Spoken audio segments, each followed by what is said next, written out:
D'un bon pas, ils arpentent le bocage nantais.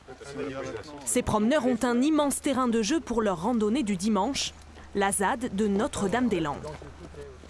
On a découvert les boucles et puis on va faire la boucle de 10,5 km.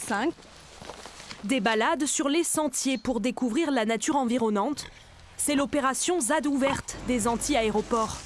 L'occasion aussi de redorer l'image du lieu. La campagne est quand même super belle, quoi. Et doit être bien entretenue, parce que vu le nombre de kilomètres carrés que la ZAD occupe, on va dire, je pense que ce ne sont pas des gens irresponsables comme plein le pensent. C'est vraiment très beau, puis moi j'aime bien randonner, oui, donc je vais marcher dans un coin très plaisant qu'on ne rencontre pas beaucoup en Loire-Atlantique. C'est très intéressant d'ouvrir pour découvrir tout ce paysage, pour découvrir des lieux de vie. On est passé auprès de certains lieux de vie aussi. Sur les terres de Notre-Dame, à l'heure du déjeuner, une question parmi les opposants à l'aéroport.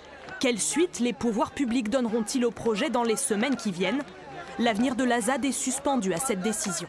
Si c'est de l'abandonner, ça lève déjà une grosse hypothèque. On sait que le bocage ne sera pas détruit, restera à effectivement voir tout ce qui s'est construit ici et la manière de le faire durer.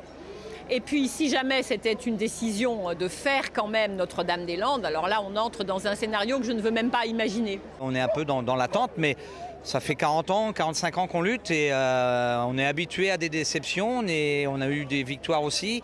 Voilà, on attend et puis voilà. Mais on reste serein, mais surtout on reste mobilisé. Mobilisé contre une possible évacuation de la ZAD, la question se posera aux autorités, quel que soit l'avenir de l'aéroport.